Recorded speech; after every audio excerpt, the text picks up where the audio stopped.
நமஸ்தே. பெரியவா சரணம். ஆஞ்சநேயன் அப்படின்னு சொன்னாக்கா என்ன ஒரு காரண பெயர், அதுக்கு என்ன ஒரு மூலம் இருக்கு அப்படின்னு பார்த்தோம்னா, அஞ்சனாயா அபத்தியம் புமானு அப்படின்னு சம்ஸ்கிருதத்தில் சொல்றது. அப்போ அஞ்சனையின் மைந்தனாக இருக்கக்கூடியவர், அஞ்சனை என்ற ஒரு தாயாரை உடையவர் அப்படிங்கிறதுனால இவருக்கு ஆஞ்சநேயர்.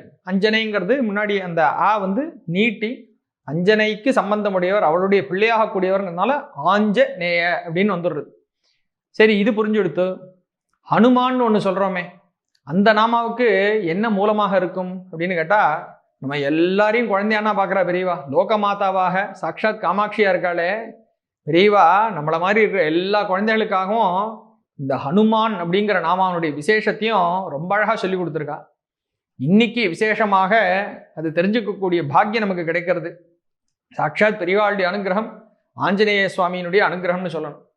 ஏன்னா இன்னைக்கு ஹனுமத் ஜெயந்தி, மார்கழி மாதம் அமாவாசை, மூல நட்சத்திரம் முக்காவாசி அது அப்படி சேர்ந்து வரக்கூடிய ஒரு நாளாக இருக்குது. இந்த நாளை தான் ஹனுமத் ஜெயந்தின்னு சொல்லி நம்ம தமிழ்நாட்டிலையும் கேரள தேசத்துலையும் இதை கொண்டாடுறது வழக்கம். வடக்கில் எல்லாம் வேறு சில டேட்ஸ் வச்சுட்டு இருக்கா, வேறு மாதங்கள்லன்ட்டு. தமிழ்லையும் மலையாளத்தையும் கிட்டத்தட்ட ரெகுலராக இந்த டே தான் நம்ம வச்சுட்டு இருக்கோம். இந்த ஒரு நாளை ஸ்பெசிஃபிக்காக குறிப்பிட்டு இதோட சம்பந்தம் இருக்கிறதாக ஹனுமானுடைய கதை என்ன அப்படின்னு ஒரு இடத்துல பெரியவா சொல்லின்னு வந்திருக்கா. வழக்கம் போல ரா கணபதி அவர்கள் ரொம்ப அழகாக பெரியவாளுடைய வார்த்தைகள் அப்படியே அதை கேப்சர் பண்ணி வடித்து கவிதையாக வடித்து கொடுத்துருக்கா நமக்கு. இப்போ அதிலிருந்து தான் நம்ம தெரிஞ்சுக்க போகிறோம் இந்த ஹனுமான்கிற வார்த்தைக்கு மூலம் என்ன. மூலம்தான் ஆக்சுவலாக ஹனுமானுடைய நட்சத்திரமே இந்த மூலம்தான். அப்படிப்பட்ட ஹனுமானுக்கு ஏன் ஹனுமான்னு பேர் வந்தது அப்படிங்கிற கதையை பார்க்குறோம். இது எங்கே ஆரம்பிக்கிறதுனா, பெரியவா சொல்ல ஆரம்பிக்கிறா, இப்படி மார்கழி மாதம் அமாவாசை மூல நட்சத்திரத்தில் இந்த குழந்தை பிறக்கிறது. இந்த குழந்தையினுடைய தாயும் தகப்பனாரும் யாருன்னு நம்ம ஓரளவு கேள்விப்பட்டிருப்போம். தாயார் இந்த அஞ்சனைங்கிறவோ, தகப்பனார் யாருன்னாக்கா வாயு. வாயுனுடைய புத்திரனாக இவர் இருக்கிறதுனால வாயுவுக்கு மருத்துன்னு சொல்கிறது உண்டு. மலைய மாருத்தம்னு சொல்கிறோமே, அது மாதிரி அந்த மருத்தினுடைய பிள்ளையாக இருக்கிறதுனால எப்படி அஞ்சனை பிள்ளன் ஆஞ்சநேயன் ஆகிறதுனா மாதிரி இங்கே மருத்தினுடைய பிள்ளை மாருதி அப்படின்னு ஒரு பேர் இருக்கு. அதே மாதிரி இந்த இடத்துல இன்னொன்று பார்க்கலாம், நம்ம இவருக்கு மாத்திரம் மாருதின்னு பேர் இல்லை. இதே மாதிரி அந்த வாயுனுடைய பிள்ளையாக இருக்கக்கூடிய இன்னொருத்தனுக்கும் மாருதின்னு பேர் உண்டு. யாருன்னா பீமன். மகாபாரதத்தில் பார்க்குறோமே, இந்த குந்தி தேவிக்கு ஒரு பிள்ளையும் ஒரு தேவதையினுடைய அம்சமாக இருக்கான். அப்படி இருக்கக்கூடிய பீமனுக்கும் இந்த வாயுனுடைய அம்சமாக இருக்கக்கூடிய அவர் பிள்ளையாக இருக்காங்கிறதுனால அவனுக்கும் மாருதின்னு பேர். எப்படி நம்ம பௌமனுடைய கதையை பார்த்தோமே அதே மாதிரி இப்போ இதெல்லாம் பார்த்துன்னு வரத்த நமக்கு எப்படி ஒரு அழகான காரண பெயர்களோடு இதெல்லாம் வந்திருக்கு அப்படிங்கிறதையும் நம்மளால அப்ரிஷியேட் பண்ண முடியும். சரி, இப்போ இவா 2 பேருக்கான குழந்தை அப்படின்னு ஆயாச்சு. அப்போ ஆஞ்சநேயன் ஒரு பேர் பார்த்துட்டோம், மாருதின்னு ஒரு பேர் பார்த்துட்டோம். இவாளுக்கான இந்த குழந்தை மார்கழி அமாவாசையில் மூல நட்சத்திரத்தில் இந்த குழந்தையினுடைய அவதாரம். குழந்தை பிறந்த உடனே எப்படி இருக்கான், பெரிய நல்ல பலசாலியாக இந்த குழந்தை இருக்குங்கிறதுக்கான எல்லா அடையாளமும் தெரியறது. அதே மாதிரி வாயுனுடைய பிள்ளையாக இருக்கிறதுனால நினைச்ச மாத்திரத்தில் எங்கே வேணாலும் பறந்து போகக்கூடிய ஒரு கேப்பபிலிட்டி அது பை டிஃபால்ட் இந்த குழந்தைக்கு உள்ளுக்குள்ளே இருக்குது. ஜெனட்டிக்னு சொல்கிறாமே அது மாதிரி. அப்போ இந்த குழந்தை பிறந்த உடனே என்ன பண்ணுறதா, பிறந்த கொஞ்ச நேரத்திலேயே எப்படியே எழுந்து சுற்றி பார்க்குறதான். பார்த்த உடனே இப்படி வானத்தில் எங்கேயோ தேடுறதான். பார்த்தாக்கா சக்கச்சவேல்னு ஒரு ஆரஞ்சு பழம் தெரியறதான். அதுக்கு இந்த குழந்தைக்கு சாதாரணமாக அந்த குழந்தைகள்னாலே ஒரு கலரில் அட்ராக்ஷன் ஆகும் இல்லையோ, நல்ல பளிச்சுன்னு கண்ணை பறிக்கிற கலர்னு. அந்த மாதிரி இந்த குட்டிக்கு அது பார்த்த உடனே ரொம்ப அட்ராக்ஷனாக தெரிஞ்சுதான். உடனே அதை போய் பிடிச்சிடணும் அப்படின்னு தீர்மானம் பண்ணிட்டு நேராக அதை நோக்கி பறக்க ஆரம்பிச்சுட்டு தான் இந்த குழந்தை. ஏன்னா இது வாயுனுடைய புத்திரன் இல்லையா, ரொம்ப சௌரியமாக இது பறந்து போய்டும் இந்த குட்டி. அதனால் நேராக பறக்க ஆரம்பிச்சுடுத்து அந்த ஆரஞ்சு பழத்தை பிடிக்கிறதுக்காக. அந்த நாள் எப்படிப்பட்ட நாளாக இருக்குன்னா, மார்கழி அமாவாசை. சாதாரணமாக அமாவாசை நாளில் தான் நம்ம நிறைஞ்ச நாள்னு சொல்லுவோமே, அந்த நாளில் தான் சூரிய கிரகணம்னு வரும். அமாவாசை அன்றைக்கி தான் சூரிய கிரகணம் வரும். அது மாதிரி சூரிய கிரகணம் பிடிக்கக்கூடிய ஒரு நாளாக இன்னைக்கு இருந்துதான். அப்போ சூரிய கிரகணம்னா என்ன ஆகும், ராகு போய் சூரியனை பிடிக்கிறார் அப்படின்னு சொல்கிறோம் இல்லையா, அந்த மாதிரி ராகு சூரியனை பிடிக்கிறதுக்காக போயின்னு இருக்கானாம். அவன் போயின்னு இருக்கிற வழியில் இந்த குட்டி ஒன்று நடுவில் வந்துட்டு இருக்கு சூரியனை பிடிக்கிறதுக்கு. நானா போய் பிடிக்கணும் சூரியனை, இது நடுவில் வேற யாரோ ஒன்று வருதே அப்படின்னு சொல்லி ராகு அதை போய் பார்த்த உடனே ஐயோ இது நம்மளை துரத்த போகிறதுன்னு பயந்துன்னு அங்கேருந்து ஓடி வரான். ஓடி நேராக இந்திரன் கிட்ட வரானாம். கம்ப்ளைண்ட் பண்ணுறான், நீ தானே எனக்கும் ஒரு கேதுவுக்கும் ஒரு ஆப்ஷன் கொடுத்துருக்க, ஒன்ஸ் இன் அ வைல் நாங்கள் 2 பேருமா போய் இப்படி சூரிய சந்திராவில் பிடிச்சு அவளுடைய சக்தியிலேருந்து நாங்கள் கொஞ்சம் அப்படியே எடுத்துக்கலாம், அந்த சாரத்தை நாங்கள் உறிஞ்சிக்கலான்னு சொல்லி எங்களுக்கு நீ ஆப்ஷன் கொடுத்துருக்கியோன்னா, நீ சொன்ன ரூல் படினா நான் இப்போ போகிறதுக்கு இருந்தேன். நான் போய் சூரியனை பிடிக்கலான்னு போகிறதுக்குள்ளே அங்கே இன்னொன்று ஒன்று வந்துட்டு இருக்கு, சூரியனை பிடிக்கிறதுக்கு என்ன வேற பிடிச்சிரும் போல இருக்கு, அதனால நான் பயந்து ஓடி வந்துட்டேன், இது என்ன சரியில்லை அப்படின்னு சொல்லி கம்ப்ளைண்ட் பண்ணுறானா. உடனே இந்திரன் கோவம் வந்துடுத்து. அது எப்படி நான் செட் பண்ண ரூலை தாண்டி வயலேட் பண்ணி இங்கே யாரா புதுசாக வரா, பார்த்துடலாம் அப்படின்னு சொல்லி கிளம்புன்னு சொல்லிட்டு தன்னுடைய ஐராவதத்து மேலே, ஐராவதம் நமக்கு தெரியுமே வெள்ளை யானை, பெருசாக இருக்கக்கூடிய ஒரு யானை, அது மேலே ஏறி உட்காந்து இவனும் இவருமா ராகுமாக கிளம்பி போகிறாளாம். கிளம்பி போய் சூரிய மண்டலத்தில் போய் இறங்குறாளாம். போய் இறங்கின உடனே அந்த நேரத்தில் தான் கரெக்டாக ஆஞ்சநேயர், இந்த பால ஹனுமான் இருக்கானே இந்த குழந்தை, அப்படி சூரியனை பிடிக்கிறதுக்கு போயாச்சான். பெரியவா சொல்கிறா, தோ பிடிச்சாச்சு அப்படிங்கிற ஒரு எட்டரை தூரத்தில் இந்த குழந்தை இருக்கும் பொழுது இங்கே வந்து இந்த வெள்ளை யானை வந்து இறங்குறது. உடனே இந்த குழந்தை பார்க்குறதான், இந்த பக்கம் திரும்பி பார்த்த உடனே இந்த சைடு ஆரஞ்சு பழம், இந்த சைடு பார்த்தாக்கா வெள்ளை வெள்ளேர்னு பெருசாக யானை. குழந்தைக்கு ஒரே ஆசையாக இருக்குமே யானையை பார்த்தாக்கா, அதுவும் வெள்ளை வெள்ளேர்னு ஒரு யானை எப்படி இருக்கும். உடனே இந்த குழந்தை நினச்சிதான், இது வேண்டாம் அதுக்கு போயிடலாம் அப்படின்னு சொல்லிட்டு இந்த பழத்தை விட்டுட்டு அந்த யானையை பிடிக்கிறதுக்காக உடனே அந்த யானை மேலே தாவித்தான். இந்திரன் பார்த்தான், கோபம் வந்துருத்தான் அவனுக்கு. ஏண்டா ஏற்கனவே வந்து நான் ராகுக்கு கொடுத்த ஒரு ரைட்ஸுக்கு நடுவில் இந்த வந்து நின்றுட்டான் இந்த குழந்தை, போராதுன்னு என்னோட வாகனத்து மேலே வேற பாஞ்சிட்டு வரானே அப்படின்னு சொல்லி தன்னுடைய வஜ்ராயுதத்தை தூக்கி அந்த குழந்தைய ஒரே அடியாக அடிச்சுட்டான். பெரியவா ரொம்ப இந்த இடத்துல நடந்தேன்னு அப்படியே எழுதியிருக்கா. பெரியவா தன்னுடைய குரல் அப்படியே உடையிறது, அப்படியே பிடிச்சு நிறுத்திட்டு சொல்றா, குழந்தைன்னு கூட பார்க்காம வஜ்ராயுதத்தை கொண்டு அப்படி ஒரு அடி அடிச்சுட்டான். எவ்வளோ பெரிய பலிஷ்டராக இருந்தாலும் சுவாமி குழந்தையொன்னும் இங்கே அந்த குழந்தையால அந்த அடியை தாங்க முடியல. ஏன்னா இந்திரனுடைய வஜ்ராயுதம் அப்படிப்பட்ட ஒரு பெருமை மிக்கதாக இருக்கு. இவர் எவ்வளோ பலிஷ்டராக இருந்தாலும் குழந்தைன்னா அந்த இடத்துல அப்படி அதை கொண்டு அடித்த உடனே அது தாங்க முடியாம அப்படியே அங்கேருந்து நேராக கீழே வந்து பொத்துன்னு ஒரு நீண்டிருக்கிற ஒரு மலை உச்சி அந்த பாறையில வந்து இந்த குழந்தை விழுந்துருத்தான். அப்படி வந்து விழும்போது இடது பக்கமாவே அப்படியே கீழே வந்து விழுந்ததுல இந்த இடது தாடை அப்படியே நொறுங்கி போயிடுத்தான் அந்த குழந்தைக்கு. அப்படி வந்து பொத்துன்னு விழுந்துருத்து. இது இப்படி விழுந்துருத்துன்னு தெரிஞ்ச உடனே விஷயம் வாயுதேவன் கேள்விப்பட்டார். அவருக்கு உடனே கோபம் பொத்துன்னு வந்துடுது. ஏண்டா என்ன ஆச்சு, என் குழந்தை ஆஃப்டர் ஆல் இப்படி ஒரு பழத்தை பிடிக்கிறதுக்கு தானே போனான், அவனை எப்படி இந்த மாதிரி பண்ணுவேள் நீங்கன்னு சொல்லி ரொம்ப ஒரு கோபம், புத்திர சோகம் ஒரு பக்கம், அது தாண்டி கோபம், ஏன்னா எதுவுமே தப்பு பண்ணாத குழந்தை என்ன அப்படின்னு சொல்லி அந்த கோபத்தினால் என்ன பண்ணிட்டாராம் வாயுதேவன், உடனே தன்னுடைய சஞ்சாரத்தை எல்லாம் ஸ்டாப் பண்ணிட்டாராம். நினைச்சு பாருங்க, ஒரு க்ஷணம் ஆக்சிஜன் சப்ளை இல்லாட்டா நமக்கு என்ன ஆகும், அது மாதிரி வாயு தன்னுடைய மூமெண்ட்டை ஃபுல்லாக கட் பண்ணி விட்டாராம். உடனே லோகத்தில் எல்லா ஜீவராசிகளும் அப்படியே ரொம்ப கஷ்டப்பட ஆரம்பிச்சுடுத்து, எல்லாருக்கும் நடுக்கம் வர ஆரம்பிச்சுடுத்து, தேவர்களால் தாக்கு பிடிக்க முடியல.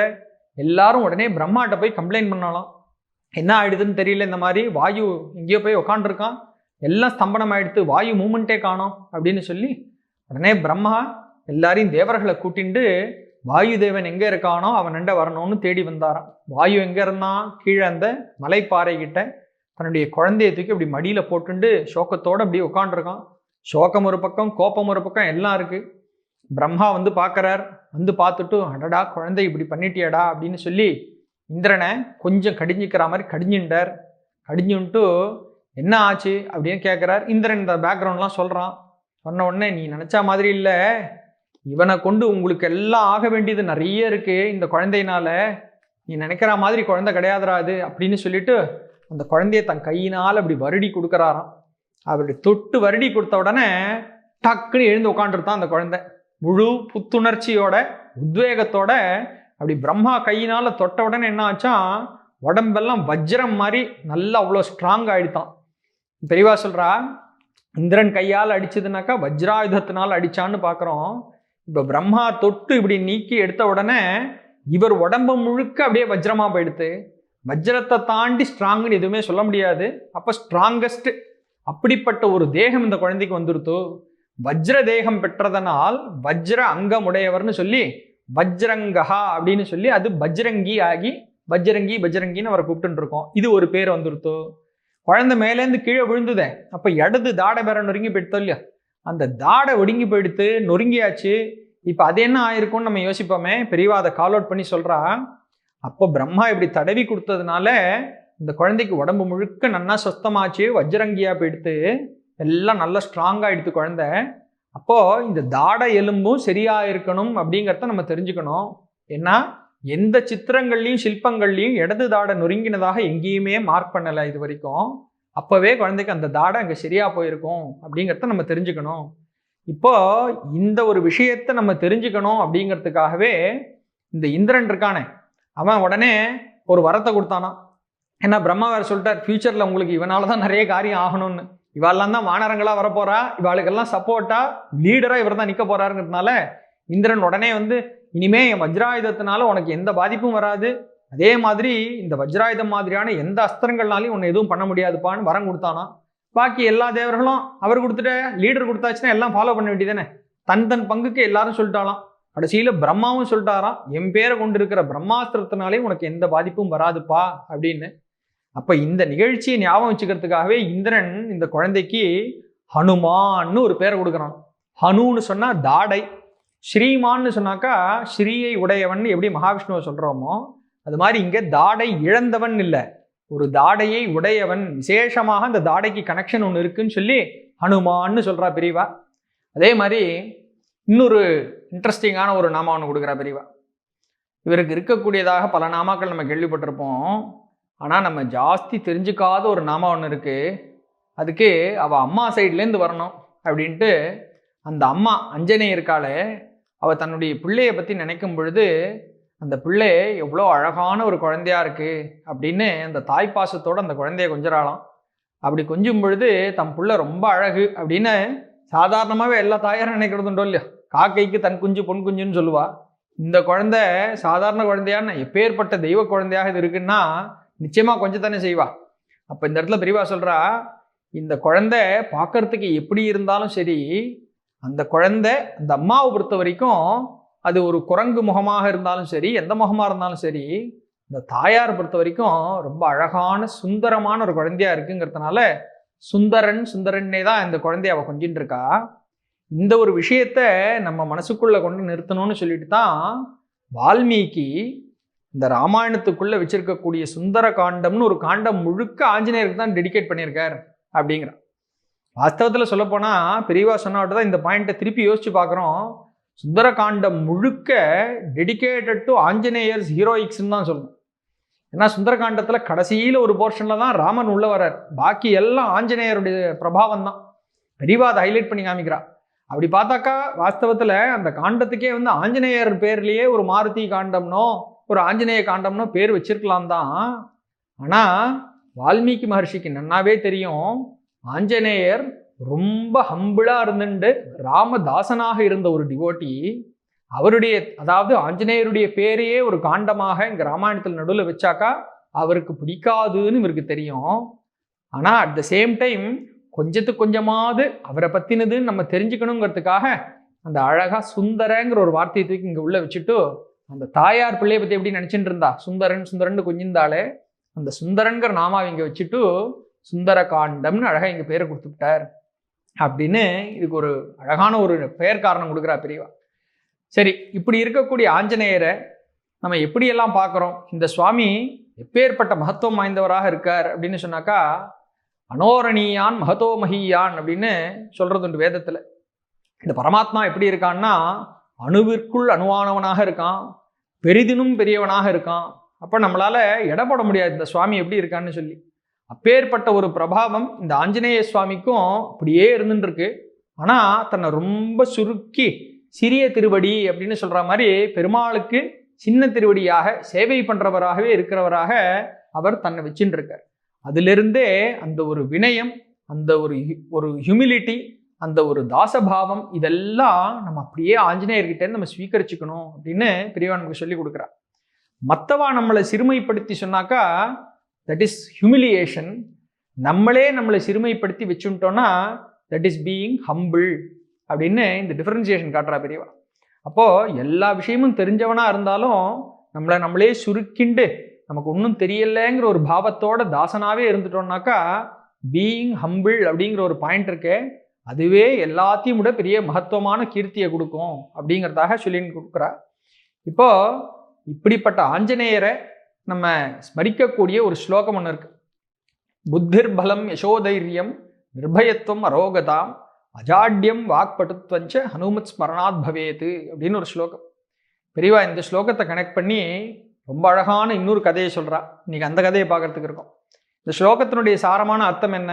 ஹனுமத் ஸ்மரணாத் பவேத்து, இந்த ஹனுமானை ஸ்மரிச்சாக்கா என்ன கிடைக்கும் அப்படின்னு சொன்னா, புத்திஹி, முதல்ல நல்ல புத்தி கிடைக்கும், பலம், உடம்புல தேக பலம்னு சொல்றோமே அந்த பலம் கிடைக்கும், பலிஷ்டராக இருக்கலாம். ஏன்னா இதெல்லாம் ஆஞ்சநேயர்கிட்ட இருக்கிற ட்ரைட். இருக்கிறத தானே சட்டியில் இருந்தால் தானே ஆப்பிள் வரும்னு சொல்லுவாங்க. அது மாதிரி அவர்கிட்ட இதெல்லாம் இருக்கிறதுனால தான் ரொம்ப ஈஸியாக அவர் நமக்கு எல்லாம் கிராண்ட் பண்ணுறார். வாஸ்தவத்தில் அவர்கிட்ட இல்லாததுன்னு ஒன்றுமே இல்லை. ஆனால் இந்த இடத்துல இது ஸ்பெஷல் ஃபேக்டாக ஹைலைட் பண்ணுறது. புத்தி, பலம், யசஸ்ன்னு சொன்னாக்கா கீர்த்தி, பெருமை, தைரியம், ஒரு காரியத்தை துணிஞ்சு செய்யக்கூடிய ஒரு கரேஜ். புத்திர் பலம் யசோதைரியம் நிர்பயத்துவம், நிர்பயத்துவம், எந்த ஒரு காரியத்துக்கும் பயப்படாம, இந்த தைரியம்னு சொன்னோமே அந்த தைரியத்தினுடைய கண்டினியூஷனாக, தைரியம் ஒரு பக்கம் இருந்தாலும் உள்ளுக்குள்ள பயம் இருந்துட்டே இருக்கும் நமக்கு. இங்க பயமே இல்லாத தன்மை கிடைக்கிறது. நிர்பயத்துவம், அரோகதாம், அரோகதாம்னு சொன்னாக்கா ரோகம் இல்லாத ஒரு நிலைமை, எந்த ஒரு வியாதி வெக்கையும் இல்லாம நம்மளை காப்பாத்துறது அரோகதாம். அஜாட்யம், அஜாட்யம்னு சொன்னாக்கா, ஜாட்யம்னு சொன்னா சோம்பல், அப்போ அஜாட்யம்னா சோம்பல் இல்லாத ஒரு சுறுசுறுப்பு தன்மை, காரியத்தை செய்யணுங்கிற ஒரு முனைப்பு. சிட்டுக்குருவி மாதிரி பறந்து வேலை பண்றான் சார் அப்படிம்போமே, அதான் அஜாட்யம்.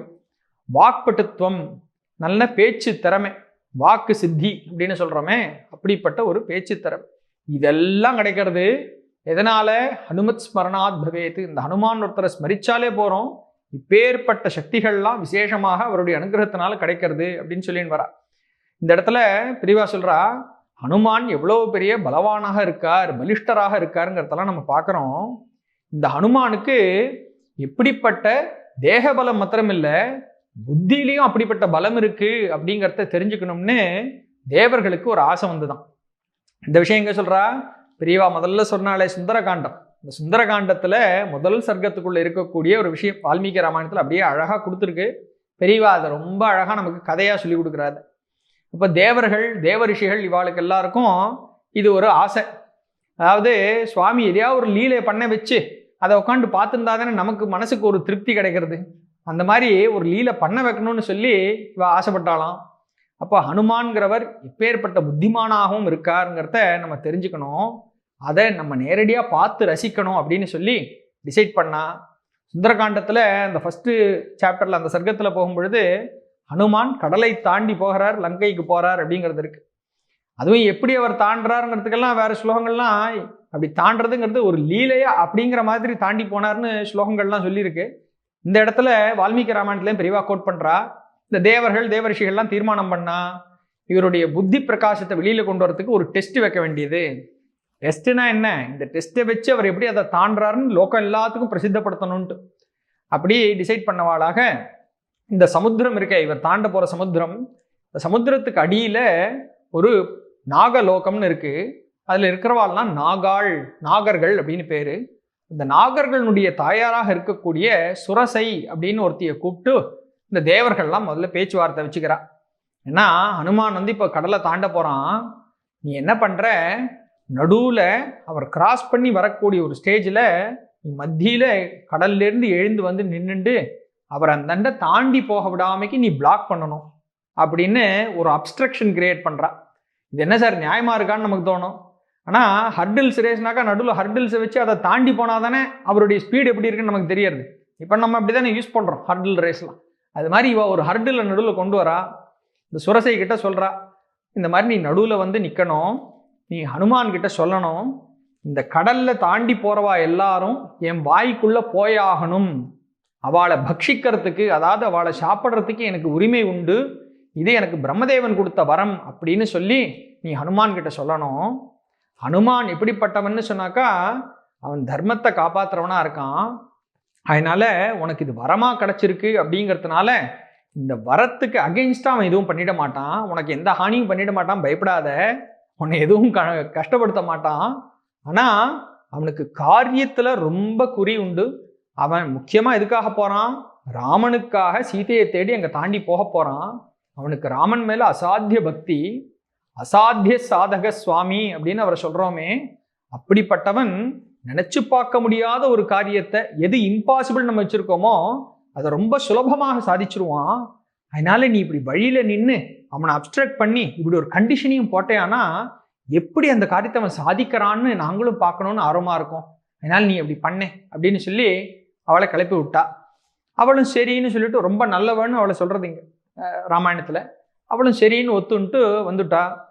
இப்போ ஹனுமான் கடலை தாண்டுறார். தாண்டி வரும் பொழுது இவன் நடுவில் ஒரு பெரிய கோரமான ராட்சச ரூபமாக எடுத்துட்டு நடுவில் அப்படி வந்து நிற்கிறா. ஹனுமான் பார்க்குறார், இது என்னடா புதுசாக ஏதோ ஒன்று கிளம்புறதே அப்படின்னு. எப்படி வந்து நிற்கிறாளாம், ரொம்ப குரூபமான ஒரு ரூபம், பார்த்தாலே பயப்படுற மாதிரி ஒரு ரூபத்தை எடுத்துட்டு ஹனுமான்கிட்ட வந்து சொல்கிறா, இந்த மாதிரி நீ என்னை தாண்டி போக முடியாது, இந்த கடல்ல என்கிட்ட வரவா எல்லாரும் என் வாய்க்குள்ள போயாகணும், அவளை பக்ஷிக்கிறதுக்கு எனக்கு அதிகாரம் இருக்கு, எனக்கு இப்படி வரம் கிடைச்சிருக்கு, அதனால நீ இங்க உள்ள போய் தான் ஆகணும் அப்படின்னு சொல்லிட்டு சொல்றா. முதல்ல ஹனுமான் ரொம்ப அழகாக சுந்தரமாக நன்னா சொல்றார் அவளுக்கு, இந்த மாதிரி நான் ராமனுக்காக நான் அந்த பக்கம் போயிட்டு இருக்கேன்மா, எனக்கு வழி விட்டுடு அப்படின்லாம் சொல்லி பார்க்குறார்.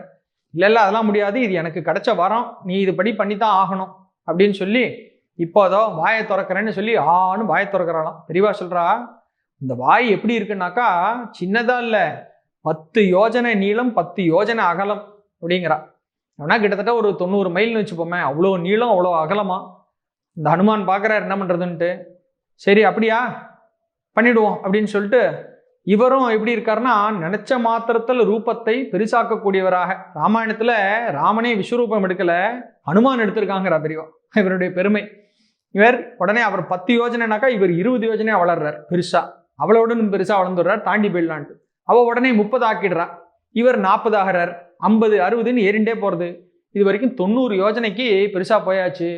ஹனுமான் யோசிக்கிறாராம், 90 யோஜனை வளர்ந்து இதுக்கு மேல இது பிரயோஜனம் இருக்குன்னு தோணல, அதனால வேற யோஜனை பண்ணிடலான்னு சொல்லிட்டு அவ அவ்வளோ பெருசா இருக்கும் பொழுது டக்குன்னு அங்குஷ்ட மாத்திரேனன்னு கட்டவரல் சைஸுக்கு அப்படியே டக்குன்னு சுருக்கின்றாராம். இன்னும் இன்ஸ்டன்ட் பெரியவா சொல்றா, சுவிட்ச் போடுற மாதிரி ஆன் ஆஃப் பண்ற மாதிரி டக்குன்னு சுருக்கிண்டார். சுருக்கிண்டு நேராக அவள் வாய்க்குள்ள போய் பூந்தாராம். ஏன்னா அவள் அவ்வளோ பெருசா இருக்கா, 90 யோஜனைக்கு. உள்ள பூந்து நாசி துவாரமோ இல்லை அல்லது காது துவாரமோ ஸ்ரோத்திர துவாரமோ ஏதோ ஒன்று வழியா டப்புன்னு வெளில வந்துட்டார். வந்துட்டு சொன்னாராம், உனக்கு கொடுத்த வரத்தம்படி உன் வாய்க்குள்ளே தானே போனோம், உள்ளேயும் போயாச்சு, நான் வெளியும் வந்தாச்சு, உன் வரமும் சாட்டிஸ்ஃபை ஆகிடுத்து, நானும் தாண்டியாச்சு, இனிமேல் வழியில் நிற்காதம்மா, சந்தோஷமா இரு, நான் போய் சீதாதேவியை பார்த்துட்டு வரேன் அப்படின்னு கிளம்புறார். இந்த இடத்துல தான் பெரியவா சொல்றா, உடம்பு பலம் மாத்திரம் இல்லை, எப்பேற்பட்ட புத்தி பலத்தையும் இங்கே காமிச்சார் அப்படிங்கிறது நமக்கு தெரியறது. ஆஞ்சநேயருக்கு இப்படிப்பட்ட புத்தி எங்கேருந்து வந்தது, யார் அவருக்கு குரு அப்படின்னு கேட்டாக்கா, இந்த சூரிய பகவான் இருக்காரு, அவர் கூடவே எய்தாப்புல சிஷ்யன் மாதிரி உட்காந்து காலம்பர ஆரம்பிச்சு சாயந்தரம் சுத்தும் பொழுது கூடவே எய்தாப்புல உட்காந்து அவர்கிட்ட நேராக பாடம் படிச்சாராம் ஆஞ்சநேயர். அந்த குரு எப்பேற்பட்டவராக இருப்பார், அவரை பற்றி நம்ம நாளைக்கு பார்ப்போம். பெரியவாசர்.